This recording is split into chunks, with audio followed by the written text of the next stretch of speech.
It all began 1,000 years ago, during the war against the Demon King. On the day when the demonic beasts stormed across the front lines to slaughter humanity, it felt like the start of another overused tale, one seen countless times before. But let's continue. Soon you'll see how this story is unique. So, the blood-soaked war dragged on, endless and brutal, with humanity clinging to survival. The battlefield never dried, every inch drenched in crimson, while the beasts slowly thinned out. Then, without warning, a figure appeared atop a black dragon. That was the moment the legendary Mage entered the stage. With terrifying ease, he wiped the battlefield clean, crushing the horde in a single strike. The dragon's presence alone was enough to paralyze the beasts with fear, while soldiers fell to their knees in worship of the hero. But victory turned to shock. Out of nowhere, the Mage collapsed, lifeless. At the exact moment, triumph was his. His death remained a mystery. Before the end, he left behind a promise. He would await the one consumed with the thirst for strength, the one who would never fall to temptation or corruption. The scene snapped to the present. Inside a subway, all eyes were locked on the screen broadcasting a UFC fight. It was the 17th title defense of the reigning world champion. The crowd around the octagon went wild, voices uniting in a roar for the challenger. In the blue corner stood Patrick, the challenger, 120 kilos of carved muscle, built like a bodybuilder, the audience urging him to kill. Opposite him, in the red corner, was the champion, 37 wins, 0 losses. A man who had never tasted defeat. His body was honed to perfection. They stared each other down. The announcer pointed out that Kim Jin-ho hadn't been using his foot much lately. Rumors spread fast. Patrick himself had claimed the champion must be injured and that today would be the day the streak ended. Whispers filled the arena. Jin-ho was 48 years old. No man could keep winning forever. The bell rang. Patrick froze. He hadn't even moved, and yet the champion's presence was crushing, suffocating. Terror radiated off the man like heat. Still, Patrick knew about the injury. He darted forward, aiming low for a takedown, ready to slam the champion to the mat. Confidence surged. This arrogant bastard had stepped into the cage injured, and now he would pay. But just as Patrick's hands brushed the leg, just as his grin spread in triumph, light tore through the air. Blood exploded across the cage, and in that instant, everything was over. Patrick was wrecked in the cage. Kim Jin-ho had held back his leg on purpose. Otherwise, the fight would have been too easy. Pure arrogance, dripping from every move. Later, in the locker room, he threw on his coat, slammed the locker shut, and got ready to leave. A buddy, half joking, tried to stop him, saying there were people waiting for interviews, fans wanting a word. Jin-ho brushed it off, telling him to let them send a message. His time was already packed, and he had better things to do. The friend insisted. Outside, rain poured and traffic was chaos. Jin-ho grinned, saying that was even better. He'd run through it and arrive quicker. The next moment the door slammed, and by the time the friend tried to follow, talking about the 30 kilometers ahead, Jin-ho had already vanished. Now it was the reporters swarming the coach, demanding answers about how he had built such a legend. Jin-ho headed home while the coach stood there, heavy with a sadness only he could feel. His mind replayed the first time he had seen the kid fight. The debut ended with a knockout punch. The second, a brutal elbow. Most fights never even lasted 30 seconds. That kind of talent only left a hollow feeling behind. The coach was certain. No one alive would ever stand against Kim Jin-ho until the day he decided to retire. To the press, he revealed the truth. The so-called injured leg was nothing more than a way to make the fight harder. Sometime later, Jin-ho arrived at his apartment, drenched from the storm. The doorway stacked high with gifts from fans. The man wasn't just a champion, he was the world champion, and his home proved it. Inside that apartment building, he had carved out a mansion, a massive domain that screamed victory. Yet what he loved most wasn't the trophies or luxury. It was the glowing rig in the corner, the gaming PC. Jin-ho wasn't just a fighter, he was hooked on games, obsessed with one in particular, Last Savior. A title so brutally difficult that even Korean players, who lived for punishing challenges, had abandoned it. Not him. For 10 years, every single day, he had been grinding, fighting against stronger enemies and terrifying monsters. That was his second life. That was his training. Sitting at the screen, he smiled, hoping for once he wouldn't win like always. On the battlefield, his character stood ready. What thrilled him the most was the rush of facing down a monster. Once again, he was locked in battle with the Demon King, Azar. Time passed, and Jin-ho's face shifted. He stood toe-to-toe with the towering creature, its health bar almost drained. His eyes locked on the HP gauge, disbelief hitting him hard. At this pace, victory was his. He struck again, demanding resistance from the weakened foe. He slashed at the legs, questioning how something so obvious wasn't being avoided. The NPC flailed, struggling to fight back, but it was useless. Jinho's blonde avatar carved through it with ease, irritation growing at how predictable the patterns had become. Every single attack connected, flawless and unchallenged. A lion's aura flared, unleashing a storm of blades across the Demon King's body. When he booted up the game today, the goal had been simple: fight hard, chase victory. But now, staring at the inevitable, fear twisted inside him. He didn't want to win. He willed the Demon King to endure, to strike differently, to push back. He bent his own commands, even sabotaging inputs to avoid sealing the fight. It didn't matter. One final slash cut Azar down. System messages flared across the screen, hailing him as the first player to ever kill the Demon King. Jinho froze. His expression hardened. He was now champion in two different worlds. The mouse drifted on the desk, his anger boiling. Who was left to face him now? What opponent could exist? His mind wandered absurdly. Maybe he should charge into the storm, find a bear in the forest and wrestle it. But then, in the clouds above, a golden light cracked open, followed by a jagged bolt of lightning. He sensed something racing toward him, eyes darting upward just as the strike slammed into his apartment. The screen went black. Vertigo washed over him, his whole body buzzing with numbness. He blinked, and suddenly the rain was real, falling around him. Confusion spread. When had he even stepped outside? His gaze dropped. Strange orange pants clung to his legs. A hand gripped his shoulder. A voice barked his number, 218. A blonde girl with piercing blue eyes stood beside him, urgency blazing in her stare. The number 172 was printed across her chest. She rushed him forward, warning that wasting time meant death. Still dazed, Jinho turned and realized where he was. Ahead, dozens of inmates were running for their lives inside a prison shaped like a fortress. His eyes locked on one of the flags, an eagle stitched into the fabric. The pattern felt familiar. Before he could process it, 172 yanked him back to reality, reminding him this was their last shot at escaping. If they missed this chance, they'd rot forever inside the butcher's prison. The weight of that name hit hard. The infamous prison, feared by all, now stood before him. Even with the pieces coming together in his head, Jinho was still groggy, dragged along by 172. Around them, prisoners pulled at the gates in a desperate tug of war. His instincts screamed it had to be a dream, yet the sharpness of it all made it impossible to deny. He ran with her, thoughts swirling, trying to grasp how he ended up inside the very game he used to play. In the end, he forced himself to calm down, first escape, then figure out the mystery. Suddenly, he froze. Something didn't sit right. He pulled 172's attention toward the chaos. This was supposed to be the most secure prison of all, yet the place was falling apart too easily. She explained Clark, the director, wasn't there. He had stepped out, and that was the reason for the uprising. But Jinho didn't buy it. He grabbed her by the collar and dragged her the opposite way. She fought back, furious, but his instincts roared. This prison was far too secure to collapse like this. Whoever went through that gate wasn't coming back alive. While 172 struggled against him, the others finally ripped the door open. Celebrations erupted, shouts of freedom filling the air. Dozens poured through, laughing, convinced they were saved. Their joy ended instantly. Blood sprayed, limbs tore apart. Out of nowhere, Clark stood before them. Cold eyes, brutal presence. His voice echoed as he condemned them as worthless insects. With a single command, his troops swarmed in.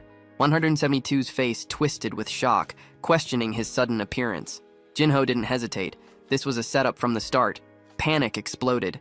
The same criminals who had cheered moments ago were now sprinting back inside, screaming for their lives. The prison walls were drenched in blood, painted red by their desperation. Later, Clark ordered the survivors rounded up. A line of broken prisoners formed. Among them, only Jinho and 172 stood out. Not like the rest. While the others seemed like copies stamped from the same mold, these two were different. She stood right beside him, gagging hard, until it all burst out into her hand. Disgusting. It would have been better if she had just puked on the floor. And to make things worse, the moment she moved to vomit, she was punched for it. Jinho froze, stunned by how brutal they were, even toward kids. No wonder riots exploded in this place nonstop. If that happened again, he knew he'd have no choice but to throw himself into a fight. That's when Clark appeared. towering like a monster. He mocked him, calling the kid either too lucky or too cowardly for not trying to escape. Typical, he said. Mages were all cowards, pathetic excuses for rivals. The thought of comparing himself to them was sickening. His face leaned in close to Jinho's, venom dripping from every word, promising that Arohan would regret surviving this day. Then he walked away, leaving the protagonist staring at his own reflection, questioning if he had just been called that name. Arohan. A week later, the sky stretched wide and blue, while Jinho worked under it. The entire day had been wasted stacking rocks. Not for any real reason, just pointless labor to keep them from sitting still. His hands were shredded and torn apart. The man, Kim Jinho, 218, Arohan, whatever he was supposed to be, kept lifting stones, cursing how even that drained his stamina. This body was pathetic, weak to the core.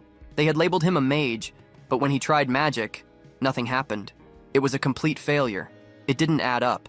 Arohan was supposed to be a name tied to one of the most powerful mage families in the region, and then it clicked. He probably belonged to that family, but had been thrown away for having no magical talent. Knowing their cruelty and sadism, it made perfect sense. A guard barked at him, ordering the rock to be carried to the other side. He obeyed without a word, moving it across the yard. His eyes weren't on the rock. He was waiting for something else. The system window. The screen still flashed. Synchronization delayed due to excessive data. A cruel irony. In his original world, he had been too strong, unstoppable. Now here, this body was stuck, lagging, struggling just to download what it needed. Days passed. Mealtime came, though meal was too generous a word. A bowl of water with a chunk of bread hard enough to crack teeth. He chewed and spat curses under his breath. No matter how hard he trained, with food like this, he wouldn't build muscle, wouldn't build anything. Then 172 appeared, questioning why he wasn't eating the bread again. She reached for it, but he didn't allow it. Something about her felt off. Jinho kept thinking this companion was peculiar. Was it a boy? A girl? He couldn't even tell anymore. Something about this person didn't add up. What struck him most was the question of why someone this young was locked up here at all. 172 warned him to stay alert. Lately, thanks to him, everyone's workload had increased, and the other prisoners weren't pleased. That explained why so many eyes were fixed on him every time he walked by. 172 pressed further, telling him to be especially cautious around 589, the prisoner leader, infamous for his brutality inside the arena. Jinho told her it was safer not to interact, since even being close to him might drag her into danger. But 172 shrugged it off, claiming she already knew everyone and didn't need to worry. The protagonist rose to his feet, saying the truth would come out right now. And sure enough, a group of prisoners started closing in. He muttered that this was exactly the kind of situation she had warned about. At that instant, 172's eyes widened when she noticed the number. That man was 589, the so-called leader of the prisoners, or more accurately, the Bald Gang's top dog. So far, only Jinho and 172 still had hair. That couldn't just be coincidence. The bald leader stepped forward, saying he'd heard the increased workload was all because of the newcomer. Jinho wanted to know what that had to do with him. The response came sharp. It was his fault. Before he could even argue, a massive hand came down, wide as his head, smashing into the ground and leaving a crater. 172 cried out for him, but in the same moment someone caught the leader by the neck. Jinho wasn't here to play. He drove a knee straight into the man's chin. The bald crew froze, panicked, shouting for their boss. But Jinho's expression shifted. This wasn't like before. His strike had done nothing. 589 glared at him, unimpressed, asking what kind of weak hit that was. Then he snatched Jinho by the collar, ready to spin him through the air like a toy. The hit sent him flying into the wall like some protagonist caught in the middle of a messy breakup. His friend panicked nearby, shouting for 218. The boss stood tall, declaring that if the kid survived that throw, it only meant his death sentence had already been written. But the timing couldn't be better. Synchronization finally hit 100%. The villain's grin widened, clueless about what was about to happen. It was like someone had finally plugged fiber optics into this cursed system that always lagged. The real fight was about to start. Jinho rose, body blazing with energy, fists glowing with blue light, aura spilling into the air. The bald thugs stiffened, watching as he flexed his hands, shifted his stance, and warmed up his footing. He was already squared like an MMA fighter, inviting the boss into the ring. The boss sneered, mocking him for being abandoned by his own clan and still acting high and mighty. Jinho didn't care for words anymore. He demanded action. The boss lost patience and charged straight at him. Jinho spotted an opening, snapping out a low kick toward the leg. But it wasn't that easy. The boss caught his foot mid-swing, grinning, ready to teach him a brutal lesson. Wrong move. Jinho twisted, spinning with force, and smashed the side of the man's head with a clean strike. The boss staggered, dazed, only for another blow to slam into his chin before he could recover. He reeled, body ready to collapse, but Jinho didn't stop. A solid kick followed, sending him stumbling until he finally crashed to the ground, unconscious. Standing over him, Jinho exhaled dramatically, muttering that this was exactly why he avoided using his legs. The moment hung for a second, until chaos erupted. Every prisoner around pulled out their makeshift blades, cheap shanks so flimsy they barely counted as knives. They all closed in on him. Jinho planted his foot on the boss, yanked his arm back, and made his warning clear. If anyone dared to move closer, this man would never be able to feed himself again. The bald crew froze, paralyzed, unsure what to do. Jinho ground his heel harder into the arm, glaring at the crowd, calling out that too many of them were still standing around. If they wanted to stop this, call the guards. One of them panicked, sprinting away, yelling that once the guards freed the boss, Jinho was as good as dead. But in the end, fear won. The gang caved, hauling their fallen leader away instead of striking back. Later, inside the cell, 172 looked at him in awe, demanding to know how he pulled that off. It was unbelievable. On top of that, she swore he even looked taller all of a sudden. Something had changed. Jinho brushed it off, saying it was the result of hauling rocks day after day. But the truth was different. What really happened was his body syncing with his real-life stats from the game. For the first time, the protagonist had dragged his real body into this world, because it was way more overpowered than the one inside the game. Normally, it was always the opposite. Some weakling thrown into a body that turned out amazing. But here, it was reversed. What stunned him most were the stats. Zed Arahan, loaded with S-rank immunities. Immortal Duelist, Challenger rank, S-rank Archmage. Grim carried everything stacked, but something was off. His class really was Mage. That alone cut his agility, strength, and defense by half. And worse, even as a mage, he had 0 mana, which meant he was losing half his attributes for absolutely nothing. It made no sense. The Arahan family was supposed to be full of prodigies, geniuses blessed with magic. Yet here he was, stuck in a trash body that contradicted everything. Meanwhile, 172 just stared at him, baffled, watching him mutter and laugh like a lunatic on his bed, trying to make sense of why he had reincarnated into such garbage. He forced himself to calm down, running through his options. The so-called growth penalty was cutting everything in half, but still, half was better than 0. And physical strength? That was something he knew how to build himself, even faster. The real obstacle was the food. That slop they called meals wasn't helping his body develop at all. What really drew his attention was the pile of S-rank talents sitting on his sheet. If he had all that and just a bit of mana, he'd be completely broken. Blessings like those were for only a handful of people in the world. No matter. He'd figure it out. He just needed a way around the no mana curse. There had to be a solution. Right then, the silence was broken by a guard shouting numbers from outside the cell. The ones called were forced to line up and leave. He asked what was happening, and 172 explained. Those people were part of the death coup. One last meal, then execution. He nodded, then asked his companion's name.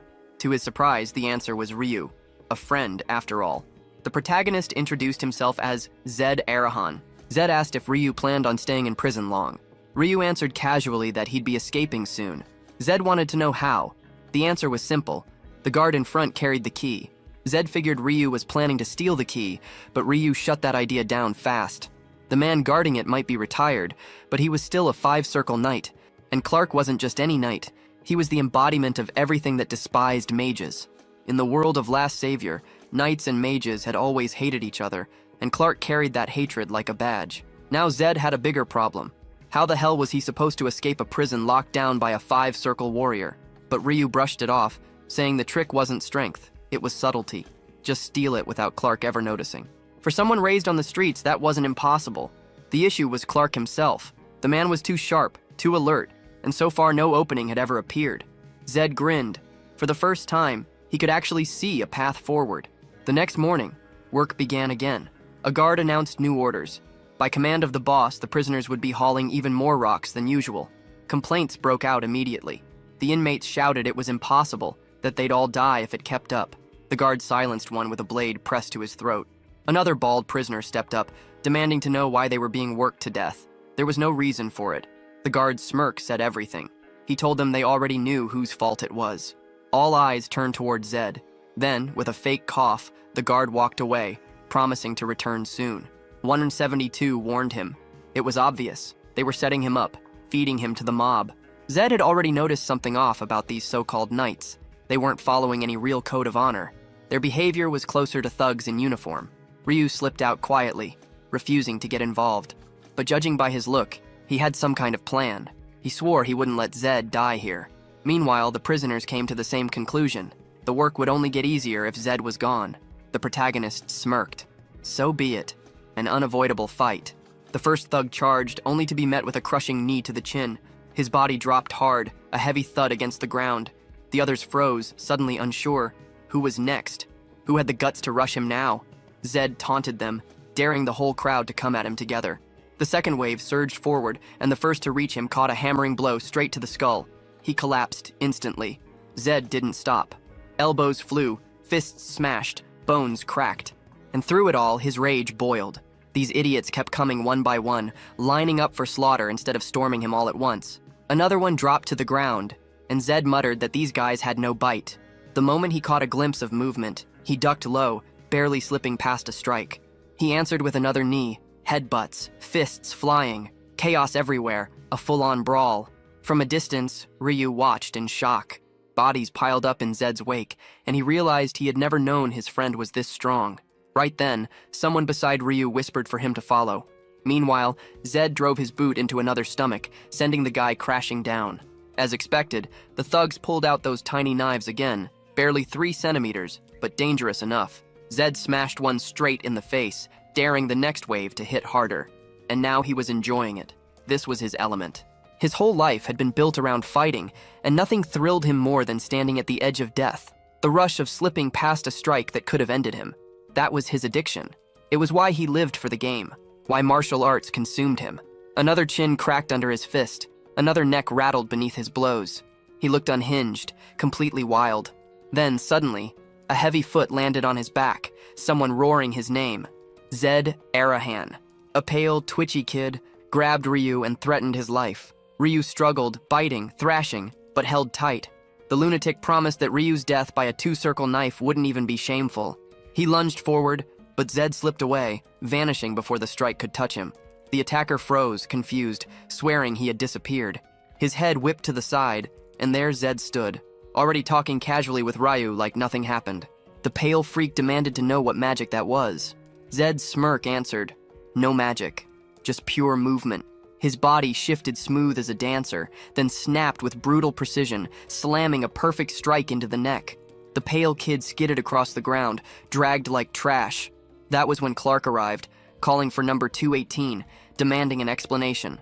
Before Zed could speak, Ryu stepped in, insisting 218 was the victim.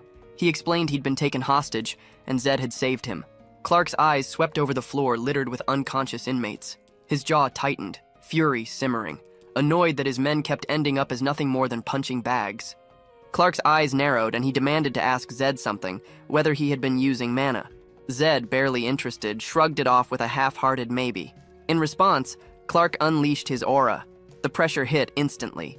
Prisoners collapsed, gasping for air, choking on the weight that crushed down on them. Even Ryu, who had been struggling to stay upright, dropped hard to the ground. Now it all made sense. Through it all, Zed stood steady, untouched. A translucent mana barrier surrounded him. One of his S-rank traits had triggered resistance to suppression. He understood now. It wasn't just resistance. It was mental immunity. His thoughts burned with arrogance.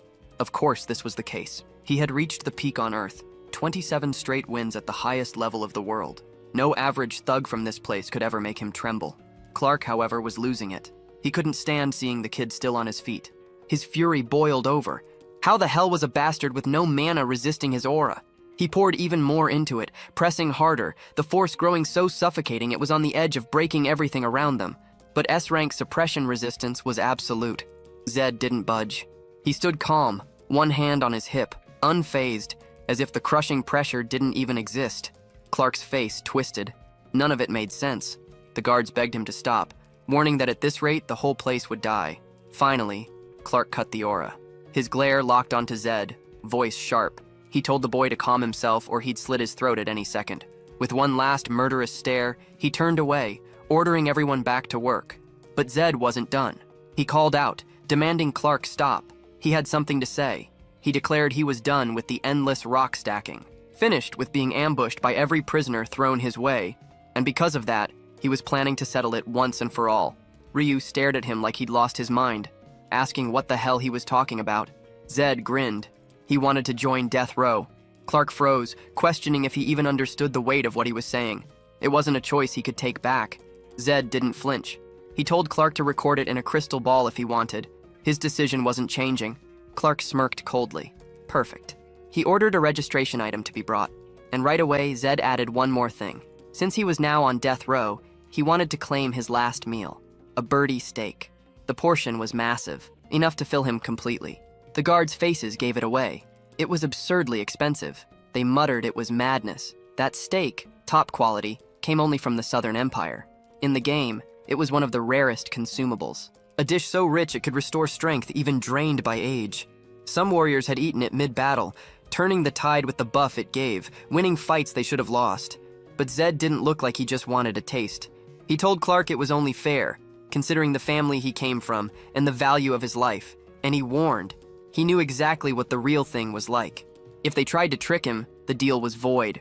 Ryu couldn't handle it, demanding to know why this lunatic was chasing death. Zed almost laughed, saying he'd forgotten his friend was with him. Now both of them were tied to death row. The staff hesitated, but Clark's voice cut through, demanding they follow orders. An Arahant's life was worth the price. Ryu panicked, furious that he'd been dragged into this insanity. Time jumped forward. Back in his cell, Zed kept training. Just securing that stake took over a week, and he wasn't wasting a second. Ryu thought it was pointless. Why train if you were going to die anyway? That's when Zed revealed his system. Each attribute capped at 100. Any extra experience overflowed into whatever stat hadn't maxed out. And since every single attribute of his was already at the ceiling, all his gains were being funneled straight into mana. Right in the middle of another set, a guard called for them. Zed's grin spread. Finally, the steak was here.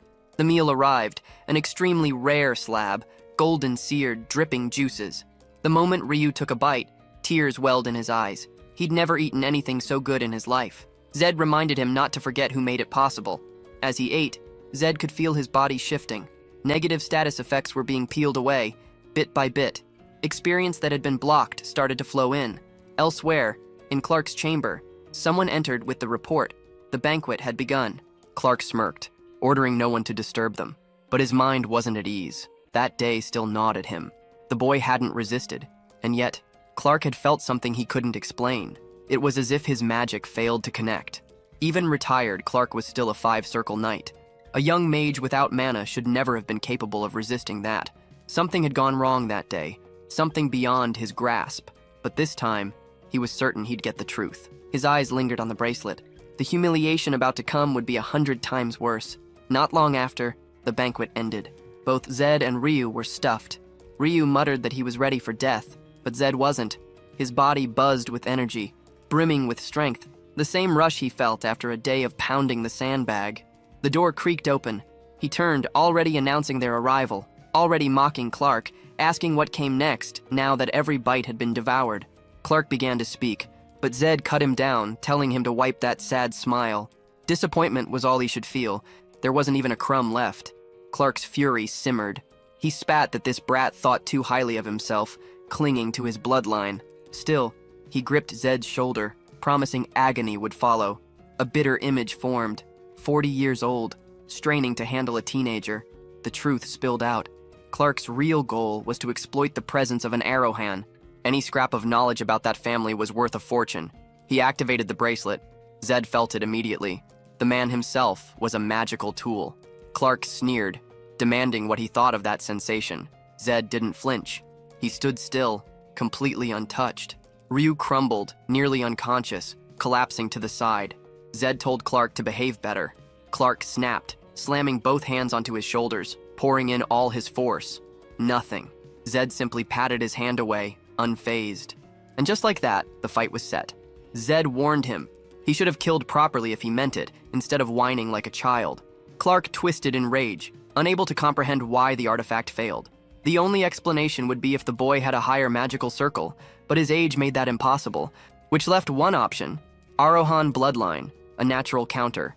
Clark seethed. He had clawed his way to the 5th circle through years of relentless training, sweat, and pain. Yet even a failed mage discarded by his family could resist the artifact. Then suddenly, the bracelet fizzled out, its glow dying, shutting down completely. Zed asked if Clark was finally done with the nonsense. Clark lowered his head, abandoning the threats, muttering that Zed could resist all he wanted. It didn't matter. The decree from the Majesty had already arrived. Execution at dawn. He should savor his final night in this world. Later, back in his quarters, Clark scribbled down notes. He hadn't managed to gather much, but he wrote anyway. Exhaustion weighed him down, his mana drained completely from pushing the artifact. The pen slipped from his hand as his head dropped, sleep dragging him under. Not long after, Ryu stirred awake. Zed, already up, asked if he was finally going to get moving. He told him to quit whining, even if he felt sick or like puking. Still, he acknowledged the kid's quick hands. He'd seen it. Clark almost falling forward like his body gave out, sitting, falling, forcing himself upright only to slump again. It looked strange, but Zed knew why. He praised Ryu's work. Quiet, sneaky, almost flawless. For anyone else, it would have been impossible. Ryu admitted it only succeeded because Zed distracted Clark. But then he asked if Zed was really fine after enduring all that pressure. Zed brushed it off, while Ryu muttered that there was definitely something off about him. Ignoring it, Zed pulled up his status. Mana still sat at 0, but everything else had dipped to -40, which in his case meant stronger. The brawl had pushed his body further, making it more comfortable to control. He couldn't even imagine how it would feel when his stats hit a full 100%. He turned to Ryu and laid it out. They were escaping tonight. If Ryu had recovered, it was time. Ryu panicked, saying it was madness. Clark would notice them the second they made a move. Zed smirked. Not a chance. Clark was asleep. The reason was obvious. The bracelet drained an absurd amount of mana, leaving nothing but exhaustion behind. Zed had seen the moment it powered down earlier, and that told him everything. Clark would be out cold. On top of that, he carried the keys. The moment to escape finally came, and both of them rose. Ryu hesitated, but Zed reminded him the hardest part was already done. One swift kick shattered the bars, sending them crashing to the floor. A few scraps of metal were never going to hold him. On the other side, guards immediately reacted, demanding to know what was happening. Zed didn't waste time. Of course, it was obvious. He was breaking out. Before they even realized what hit them, the two were already sprinting through the yard. But the guards weren't unprepared. They had already formed a line at the gate. Poor bastards. The one standing in the center might as well have written his will. Against Zed, he had no chance. Shots were fired, but Zed charged forward without slowing, Ryu trailing behind, terrified. The first guard in his path looked old enough to have 6 kids Zed's age. Zed blew past him, slipping by with ease before planting a palm into his face and bowling him straight into another. Both collapsed in a heap. The next guard didn't even get the chance to blink. Zed's strike crushed his jugular, dropping him instantly. Zed cut in from the right, tearing through the formation. The first man he'd thrown down was stomped into the dirt again, while the others, instead of fighting back, focused only on covering themselves. One desperate fool swung his sword, but Zed ducked low, spun, and drove his heel into the man's ribs. The crack echoed as the guard folded, crumpling onto his own legs. Another blade came down. Zed braced a hand against the ground, blocked it with fluid motion, and fired off another brutal kick. Bodies kept hitting the ground. One man slammed face first into the dirt. 2 more rushed from behind. Zed's grin stretched wider. He was enjoying every second of it. A single kick sent one guard flying into the other, both collapsing together. Ryu watched, speechless, unable to believe what his eyes were showing him. By the time it was over, the yard looked like a battlefield. Meanwhile, Clark woke to chaos. His face twisted with disbelief as he realized he had dozed off at the worst possible time. His men were scattered across the ground, begging for mercy, and number 218 was gone. He ordered the hunt to begin immediately, but the scene shifted. A quiet village hotel not far from the prison. Ryu kept scanning the area, nervous, checking every corner for signs of pursuit. The two of them stood out like flames in the dark, still dressed in their glaring orange uniforms. At least Ryu knew the streets and alleys of the region. Ryu started showing Zed around, explaining how things worked. The first priority was blending in with the locals. Their solution was simple: rob a beggar's stash and steal his clothes. That was the best disguise they were going to get. Next came food. Zed questioned how they'd manage that without a single coin, but Ryu, slippery little thief that he was, just smirked. He'd handle it with ease. He even told Zed to stay behind like some background character while he took care of business. 1 or 2 hours later, Zed's appearance had changed. His eyes were now a different color, thanks to a contact lens Ryu had brought back. They were in the southern region, where blue eyes were a trend, tied to the legacy of an old hero. Zed figured it came from the Sword X family, the clan the protagonist Tora once belonged to. Their sworn enemies were the Arahans, complete opposites even in appearance. Sword X carried blue eyes. Arahans bore red, which meant walking around with glowing red eyes would have been suicide. Later, the two found themselves in a forest cabin. Reality was only now settling in. Zed couldn't shake the thought, how the hell had he ended up trapped inside a game? And what kind of absurd situation left him sleeping in a stable, claiming life was at least entertaining this way? Zed, though, wanted answers.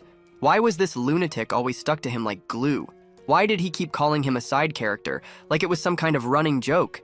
He didn't understand it. For now, he'd keep Ryu close. He still needed the help, but he'd stay cautious. Trust didn't come easy. Loneliness weighed on him. It made sense. He was 40 years old, a man who had spent his whole life fighting and gaming. His house back in the real world had been empty. No one there. Morning came, and with it, the realization that none of this had been a dream. Zed woke in the shabby cabin, still stuck in this new reality. Ryu laughed, impressed that a noble like Zed could actually sleep in a place like that. Zed asked if he liked it here, but Ryu only gave the obvious answer. There was no such thing as liking when you were poor. You sleep wherever you can. Zed might have hijacked someone else's life halfway through, but in his old one, he had been loaded. And like a true capitalist, he got up declaring it was time to make money. Because you can't level up, can't get stronger, if you don't even have a bed to crash on or food to eat. Ryu argued it wouldn't be easy. Clark's men were hunting them, and sooner or later, they'd be caught. Zed asked if he meant stealing, but brushed it off. No way. You'd never get rich fast enough in this dump by picking pockets. The only real option was money earned the hard way. The arena. And just like that, they were there. In the underground pit where sand kicked up with every stomp, where fighters locked foreheads and fists did the talking. Zed's smug grin said it all. If there was one place he belonged, it was here. The crowd went insane, packed in shoulder to shoulder, roaring as the fights turned savage. Ryu already doubted everything, swearing this had to be the wrong place. But Zed? He was locked in. To him, this was perfect. Inside the pit, one guy sank his teeth into an opponent's shoulder, only to get blasted across the face with a cannon punch. Spit, blood, and sand flew. Chaos everywhere. No rules, just survival. Punches to the ribs, bites, headbutts, anything went.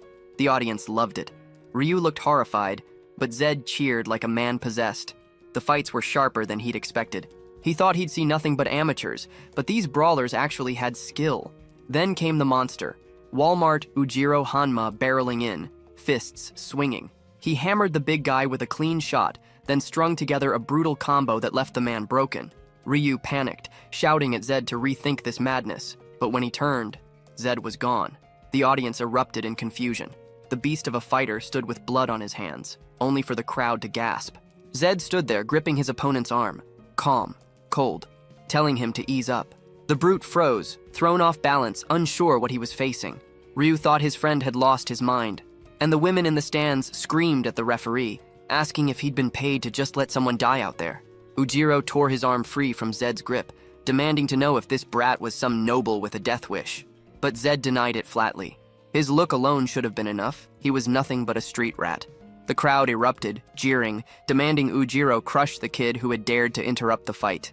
Zed welcomed it, claiming he'd take full responsibility with a battle worth their attention. Ryu panicked, ranting in his ear, spitting out a storm of protests, but Zed silenced him. All his friend needed to do was bet everything he had on him. Ryu resisted, but Zed reminded him the steak they ate had been far too good. After this, they'd be feasting again. The fighters squared off. Ujiro sneered, calling the kid insane, but at least he didn't look afraid. Then something about Zed made his eyes narrow. His stance was sharp, breathing steady, gaze sharp with a killing aura. His posture was cleaner, deadlier than anyone Ujiro had ever faced in that pit. A chill ran through him. Fear? Impossible. How could he be shaken by a kid? Furious, he rushed forward, convinced none of it made sense. But his charge was cut short. Zed's fist snapped across his cheek like a cannon blast. Blood gushed from his nose instantly. Zed mocked him, breaking him down like a coach scolding a rookie. You never start a fight with a punch that comes from behind the shoulder. He punished him with a rapid combo. each strike cracking into Ujiro's jaw. Zed explained it mid-beatdown. You always keep your arm forward, defense and attack in one. Ujiro was helpless, his face battered by a storm of machine gun punches. Blow after blow, his features swelled, his defense shattered. Ryu had his eyes shut tight, whispering desperate prayers. When he finally cracked them open, he saw Ujiro already on his knees, broken in the dirt. Zed stood there, smirking, calm as ever. Ryu was in disbelief, but why? Had he forgotten Zed had already destroyed an entire prison block on his own? Poor Ujiro, gasping, vision blurring, seeing only shadows. He couldn't accept it. Losing to a kid in front of everyone, it was the ultimate humiliation. Ujiro swung one last desperate punch, but Zed slipped past it like nothing and went full barrage again.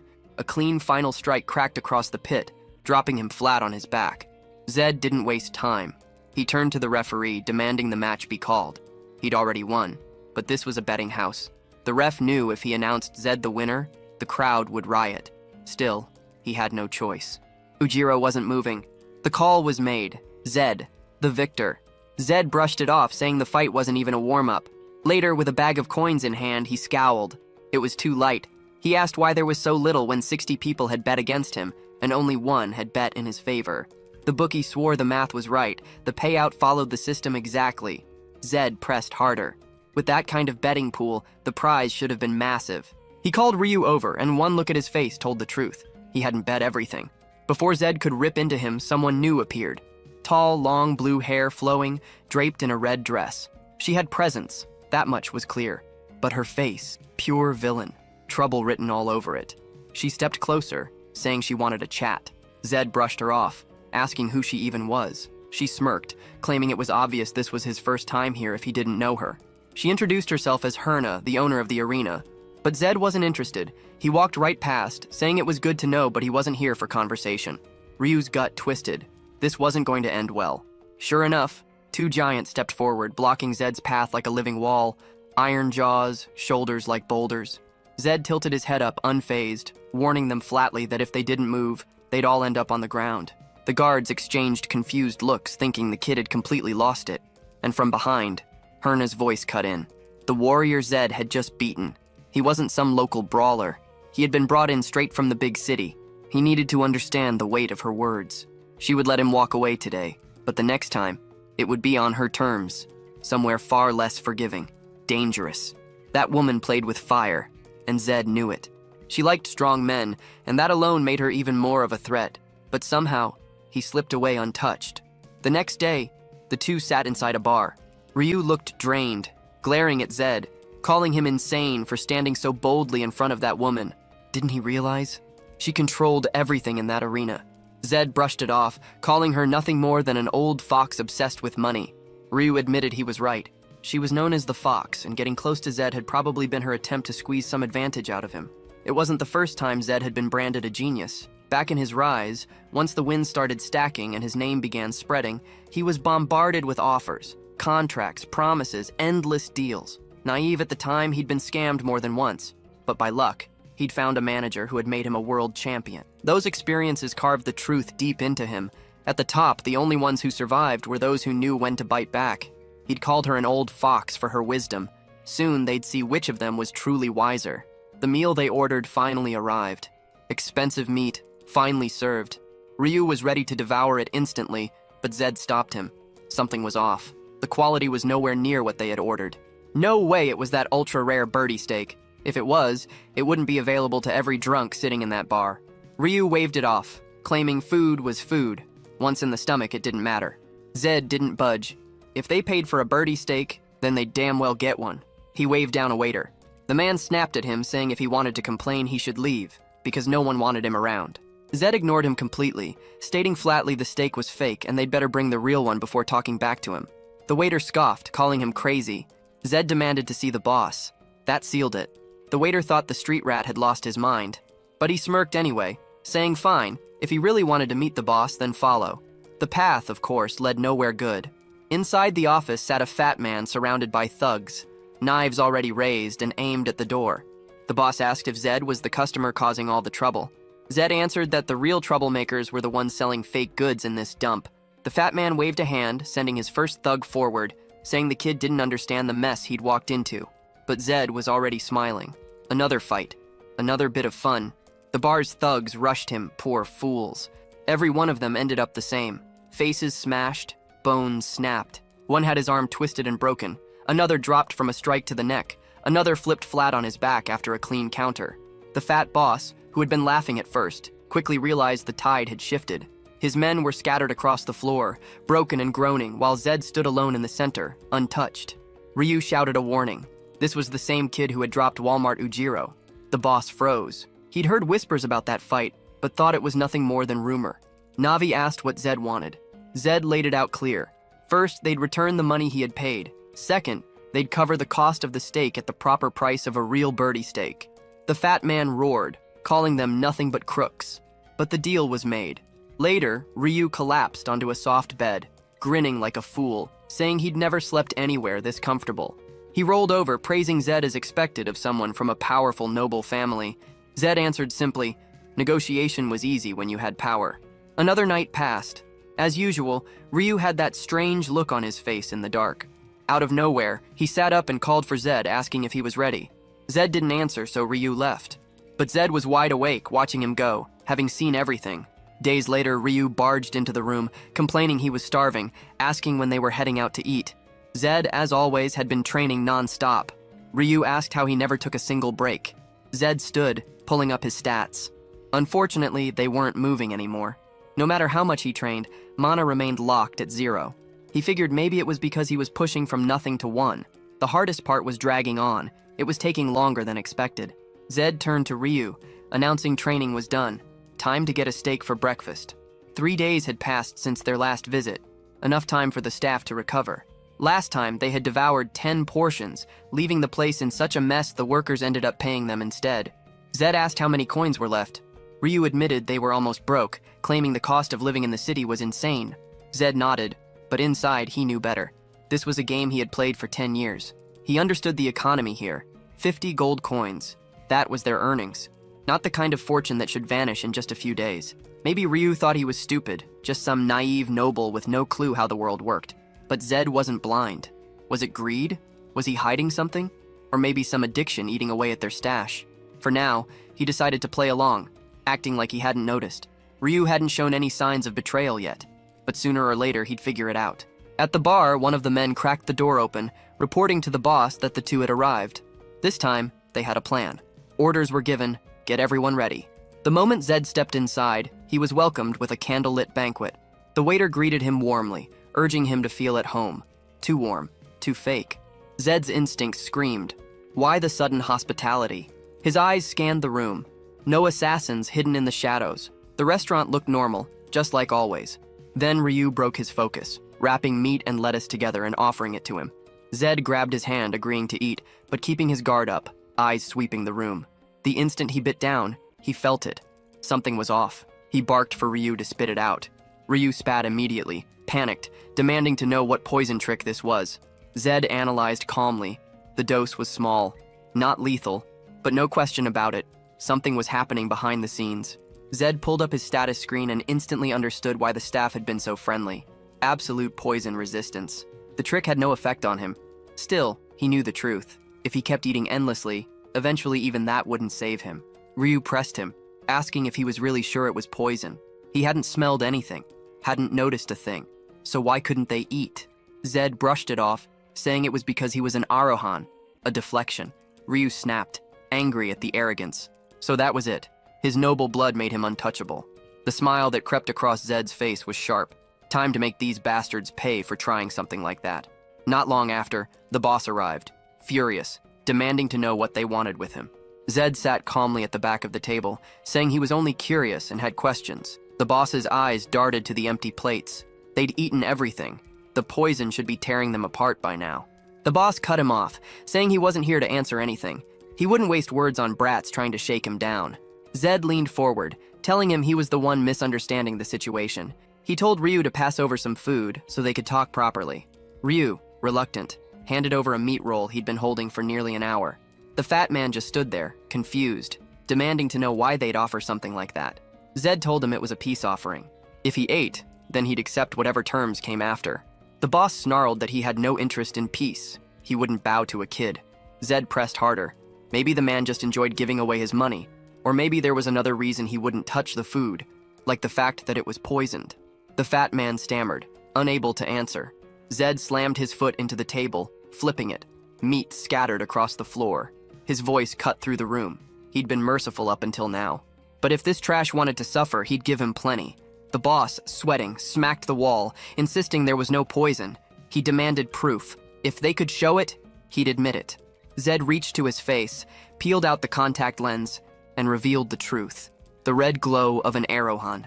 The fat man's eyes went wide. Terror gripped him. He stumbled back, dropped hard to the floor, and collapsed onto his knees, begging, crying, apologizing. He swore he hadn't known. He hadn't realized he was dealing with a noble.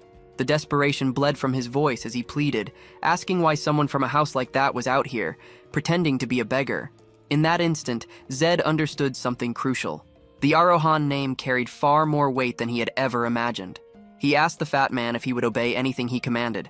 The man, trembling, said yes. Zed laid out his first condition. His identity must remain a secret. The man agreed instantly. Then came the second condition. Half of all the boss's wealth would be handed over, and in exchange, Zed would act like none of this had ever happened. The Arohan reputation was so terrifying, Zed almost expected resistance, but the man didn't argue.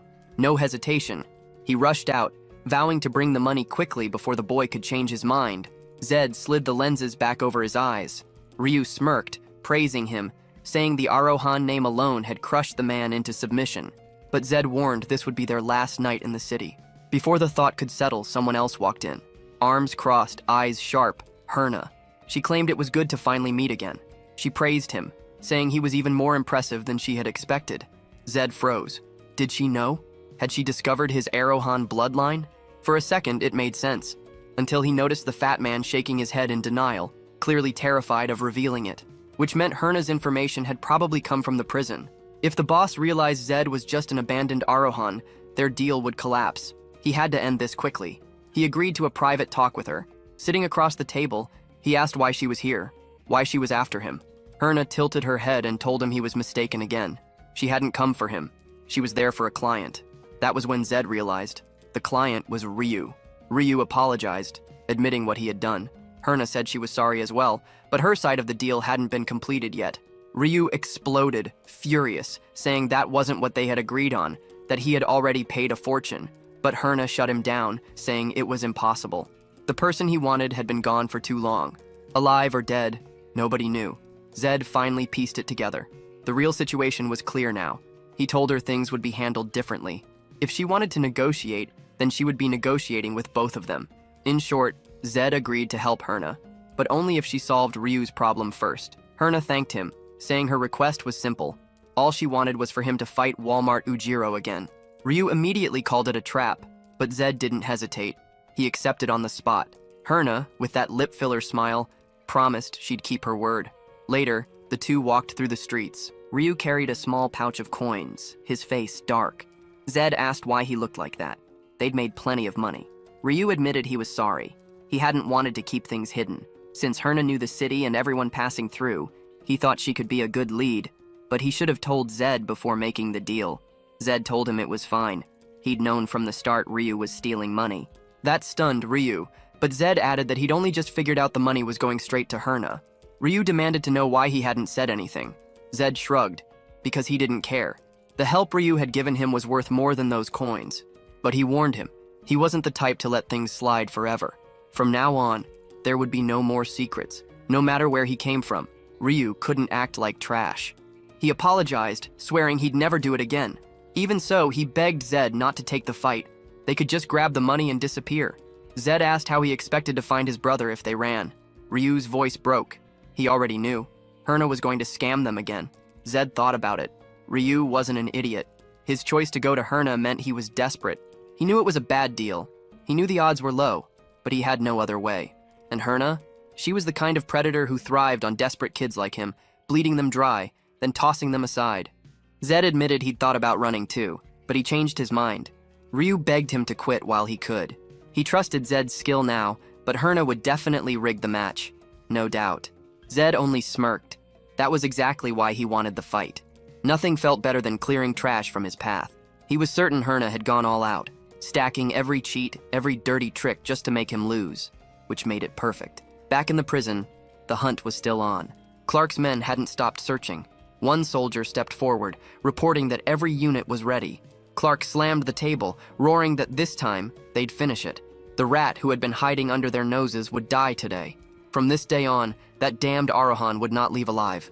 3 days later, the arena roared. Walmart Ujiro raised his arms high, bellowing that today he'd kill the kid. Zed couldn't believe the man's confidence, especially after the beating he'd already taken. Ryu was still trying to pull him back, saying they could still escape while they had the chance, but it was too late. The two stood face to face, the fight everyone had been waiting for. The flamboyant pit fighter against the so-called street beggar. Then it happened. The stance. The crowd's faces shifted instantly, murmurs spreading. Ryu whispered that things had just turned serious. Ujiro had mirrored Zed's posture exactly. The big man thought to himself that Herna had to be running something solid behind the scenes. That was the only reason he'd agreed to fight again. Because an Arohan with no mana? Impossible. Unless the rumors of him being abandoned in prison were true. He charged, determined to test it himself. Zed slipped past the first strike with ease. But this time, it was Ujiro speaking mid-fight, claiming he'd practiced the advice Zed gave him before. And it had worked. Zed dodged again, realizing with a hint of surprise that the man wasn't lying. He had trained. He had listened. Then Zed caught something. The way Ujiro's body shifted. The way he positioned himself. Something new. Something different. Bam! Zed's strike cracked against the side of Ujiro's head. The big man staggered, twisted up, smoke almost rising from his forehead. Then, out of nowhere, Ujiro started grinning. He shouted that the brat really didn't have any mana. The crowd roared. People pointed out how tough Ujiro looked today, cheering his name louder and louder. But Zed had already figured it out. The overbelt. An item that reduced 90% of physical damage. Ridiculous in a fight like this. Normally it was simple to deal with. Just hit with mana and bypass it. But Zed had none. From the corner, Ryu tried to make sense of it, stunned at how easily Ujiro was shrugging off the hits. He warned Zed to be careful, convinced Herna had tampered with the fight. Zed only grinned, telling him to watch closely. Ryu couldn't understand it. Why the hell was he smiling like that? Ujiro asked if he was ready to give up. Zed loosened his shoulders, saying he was more surprised than anything. Immediately, Ujiro noticed. Zed's stance had shifted. He was about to say something when another blow cracked across his head.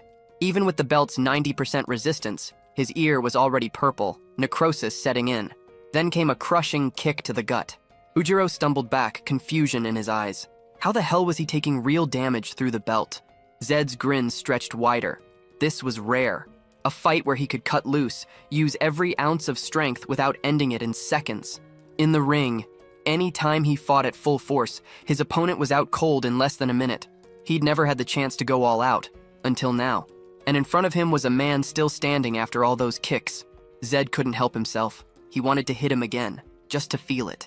Ujiro raised his arms high, convinced another high kick was coming. Instead, Zed's strike smashed into his ribs. The guard crumbled. Ujiro took a blow straight to the face. He dropped his guard low, only to get hammered in the gut. The poor bastard couldn't even track the hits anymore. Attacks rained from everywhere, and his eyes couldn't follow.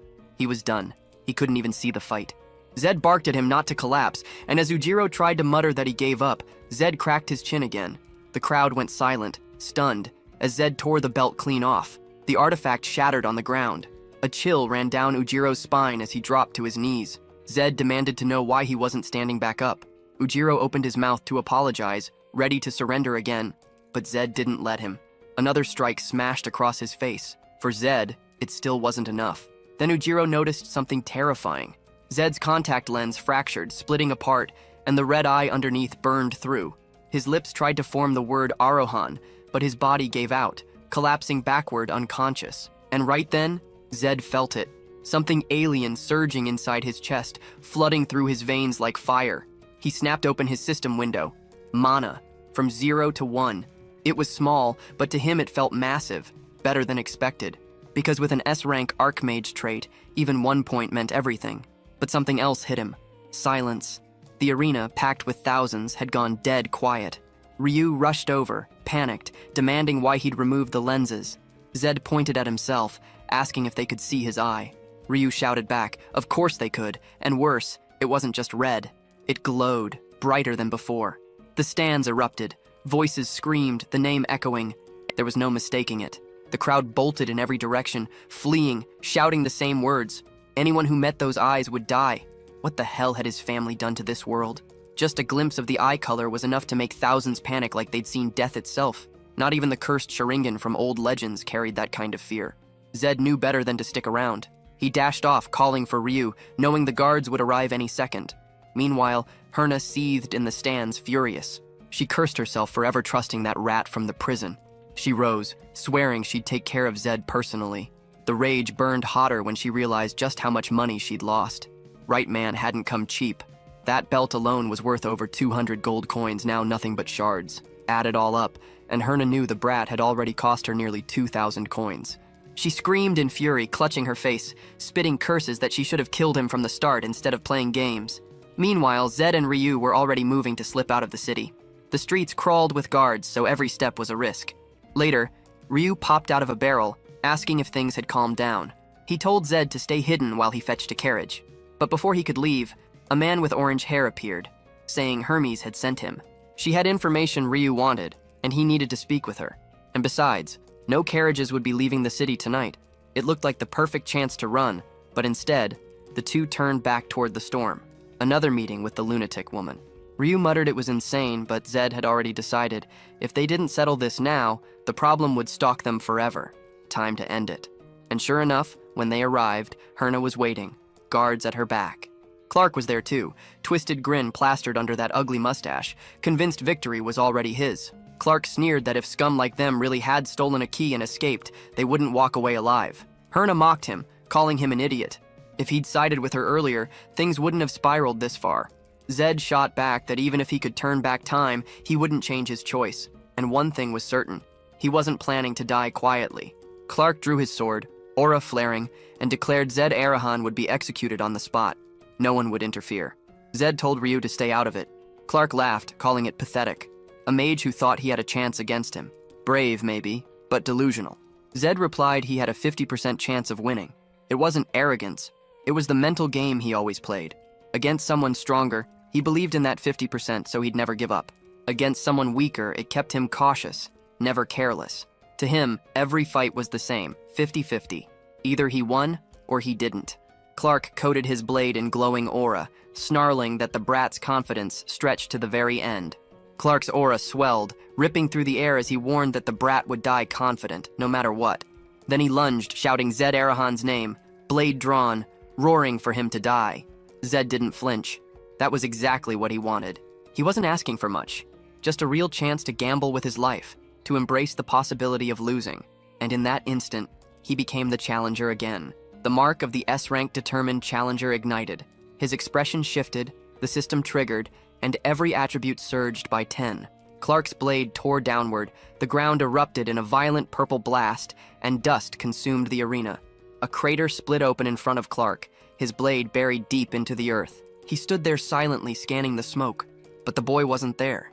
Someone shouted for the captain to look up. Lightning cracked through the haze. Zed was above, glowing, thunder lacing his body. The transformation had triggered Reborn Thunder. His stats climbed another 10% across the board. Mana flared, enough for him to wield true power now, the kind only an S-rank archmage carried. It was a scene ripped straight from a nightmare. Golden arcs wrapped around him, like a lightning-drenched version of Killua gone divine. He dropped down fast, Clark forced to raise his guard against a flying kick. The impact sent the knight stumbling back. Zed had always been a monster in close combat. Now he was mixing it with magic. Clark reeled, unable to comprehend it. How the hell could this brat wield lightning? Lightning wasn't just rare. It was a cursed element. No one had resistance to it. Not even the Arohan clan's founder had wielded it. So how the hell did a discarded outcast hold that power? The guards froze, jaws slack. Even Herna was speechless. Ryu, off to the side, didn't even blink anymore. He'd seen too much from Zed to be surprised. Clark slammed a boot into the dirt, fury ripping through him. This was what he hated most. Brats born with power, gifted by bloodline, stepping over men who'd bled for every scrap of strength. He roared and swung, aura cutting the air in a violent slash. Zed bent backward, a perfect Matrix-like dodge, electricity cracking around him. Clark snarled and unleashed another, then another, crossing slashes to box him in. Zed slipped through each one, step by step closing the distance. Clark's blade finally carved in from the side, arcing towards Zed's head, this time convinced the brat couldn't escape. Clark's sword slammed into something invisible, sparking like it had hit an electric wall. Zed's body carried its own natural shield, and in that instant, he closed the gap, driving a brutal shot into Clark's ribs. The hit landed clean, his frame lit with golden lightning, beautiful and violent at the same time. Clark's chest cracked with pain, electricity ripping through him. The arena lit up with a purple blast as Clark staggered back, still holding his ground. He was strong, no doubt, but Zed had become untouchable. Already a master at dodging, now charged with thunder, he slipped past another strike and answered with an uppercut to the chin. Clark's mind spun. None of it made sense. The boy was supposed to be a mage. Mages hid behind barriers, chanting from a distance. And when a night closed in, the outcome was always the same. The mage died. That was law. A law carved into the world. But the brat in front of him had shattered it. Lightning snapped through the air while Clark tried desperately to parry the incoming blows. This was the first time he'd ever seen a mage like this. He had no counter, no strategy. He pulled back, changing tactics, planning to rely on long-range aura slashes. Too slow. Zed blitzed forward, face-to-face in a blink, and smashed him with another punch to the jaw. Clark stumbled, only to catch a crushing blow to the gut right after. The hit sent him flying, his body slamming against a tree on the far end of the arena. Blood sprayed from his mouth, 3 liters easy, while his men rushed in panic, asking if he was still alive. He waved them back, pride unbroken. No one was allowed to interfere. Turning his bloodied face towards Zed, he admitted the truth. He had lost to an Arohan, and at the very least, he should be killed here and now. Zed stepped forward, asking if he wanted to know why he lost. Clark growled, refusing, demanding the brat just kill him and stop talking. But Zed ignored him. He explained anyway. The only reason Clark had lost was because Zed had trained harder, worked longer, pushed himself further. The words dug deep. Clark barked back that it was ironic, hearing that from someone blessed by the Arohan bloodline. His strength existed only because of his heritage. He knew nothing of effort, nothing of clawing from the bottom with no talent at all. Zed countered coldly. Clark should have been stronger than him at this age. If he'd truly trained, if he had kept sharpening his blade instead of drowning in self-pity, he wouldn't have fallen here. But he let an inferiority complex blind him. A knight blaming another man for his own loss had no right to the title. Clark went quiet. He let out a bitter laugh, calling it ironic again. He never imagined a boy like this would be the one to remind him of the true code of knighthood. Clark told him to finish it, to end his life already. But Zed hesitated. If he killed a man like Clark, the 5-circle knight, he'd have every faction in the Empire hunting him down. Yet letting the knight live meant letting someone dangerous walk free, spreading his name everywhere. At that moment, the Challenger and Thunderborn talents flickered out. His body dimmed. Still, he lifted his hand, sparking with energy, and the forest echoed with panicked screams. The guards shouted. Herna snapped orders for them to strike him down. Zed looked around. The numbers weren't in his favor. Too many blades closing in. Then something shifted. A strange mist crept between the trees, rolling across the ground like a living thing. The energy thickened until sight itself grew useless. Zed froze, trying to gauge whether this was the work of another mage or something else entirely. It was worse than he thought. He needed to escape. The mist settled suddenly, and when Zed opened his eyes, the battlefield was unrecognizable. Every guard lay dead. Herna's body was shredded before she could even scream. Clark, too, slashed apart by wounds like claws. Zed hadn't even touched them. He immediately remembered Ryu, spun around and called for him. Out of the bushes came his friend, awkward and pale, assuring he was fine. Zed asked if it had been his doing, but Ryu shook his head. No way. This had to be a high-level mage's work. Whoever it was, they needed to leave fast. Among the corpses, Ryu spotted a card, far too clean, deliberately placed. He handed it to Zed. They left the blood-soaked ground behind, unaware of the eyes watching them from the treetops. A figure crouched above, silent, observing. If anything, it seemed likely this was an Arohan, someone who had watched Zed's prison sentence, waiting for him to fail, and now recognized him as the real thing, the future of the family. Later, deeper in the forest, Zed lit a small campfire and examined the card. It looked blank, until he let a pulse of mana seep into it. A symbol surfaced in dark ink, glowing faintly. He knew it immediately, a magic card used by secret organizations for encrypted communication. And the symbol belonged to the Black Mirror, the most dangerous covert group in the Empire, sworn to absolute loyalty to the Arohan bloodline. On the back of the card, a single mark stood out, the number 4. Zed knew the code. 1 meant acceptance, 2 meant rejection, 3 meant a proposal, and 4, observation and protection. So it wasn't just a guess anymore. He was right. Someone from the Arohan family was watching him, guarding him from the shadows. Strange, considering he was supposed to have no mana, but then he remembered. He did now. 3 points. His mana had risen by 2 after defeating Clark, proof that the system worked like experience in a game. And with that, he had unlocked the lightning form, a state that not only enhanced his body, but generated its own shield. The problem was clear. He could only sustain it when the challenger talent activated. Ryu broke his thoughts, admitting he couldn't sleep. He wanted to know where they were going, what the plan was. Zed answered bluntly. They were heading to Frilda. That was the last place anyone had seen his brother. Keep moving, keep chasing. But Ryu doubted it.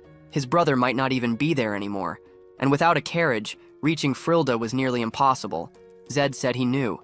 The path would be different. First, they'd go through Tamea, the border village guarding the southern defense line. Then the forest floor lit up. A magic circle cracked into existence, glowing beneath their feet. A knight emerged from it, armor gleaming, hair blonde like sunlight. Zed recognized him instantly. Taurus Bahal, the same character he had once played to defeat the Demon King. But this was no game.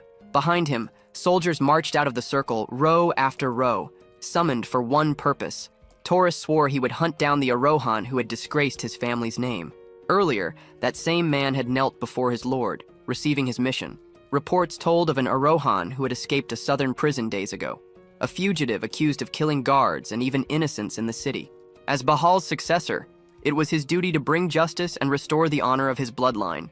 Taurus swore the oath without hesitation. The order would be carried out. Back in the forest, Ryu groaned, saying this was madness. Zed cut him off cold, telling him to quit whining. It had been 5 days of the same complaint. What annoyed Ryu most was simple. They were the only fools walking straight into the front lines. On the Empire's map, only a handful of exits were marked, and beyond the mountains, every path was swarming with demonic beasts.